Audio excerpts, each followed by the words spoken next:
Sa mga mahilig mang-asar, ingat po tayo.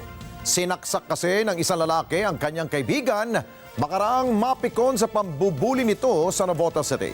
Ang biktima, critical ngayon ang kondisyon. Jim Tejano sa balita. Kritikal ang lagay ng biktima makaraang magtamo ng malalim na saksak sa likurang bahagi nito.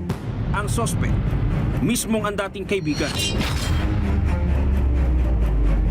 Makikita sa closed-circuit television o CCTV ang lalaking nakadilaw habang naglalakad sa bahagi ng barangay NBBS proper Navotas City kahapon ng umaga. Maya-maya, isang lalaking walang suot pang itaas ang sumalubong sa kanya. Paglapit nito sa nakadilaw na damit na lalaki, agad itong inundayan ng suntok hanggang mapunta sa gilid. Makaraan ang panununtok sa nakadilaw na lalaki. Pumasok ito sa isang eskinita, subalit hindi na nakuhanan pa ang mga sumunod na pangyayari. Nung magkita itong magkaibigan, ay bigla na lang sinapak itong nabubuli itong suspect. Kaya napuno itong suspect at umuwi ng bahay at kumuha ng samurai at sinaksak sa likod ang victim natin. Kinilala ang biktima na si alias Josh, 22 anyos, residente sa lugar.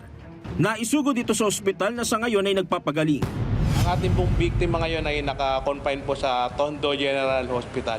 Sa ikinasang follow-up operation, naaresto ang suspect na kinilalang si alias James. Nakuha sa kanyang isang matalim na bagay na ginamit sa pananaksak. Aminado naman ang suspect sa nagawang krimen.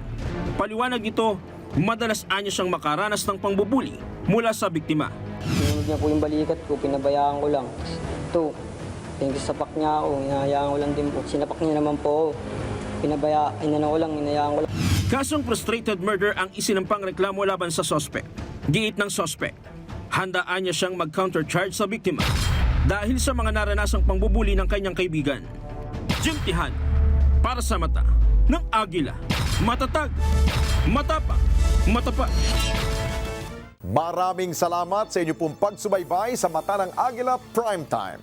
Para malaman ang matatag, matapang at matapat na mga balita, i-follow lamang at mag-subscribe sa AtNet25 TV.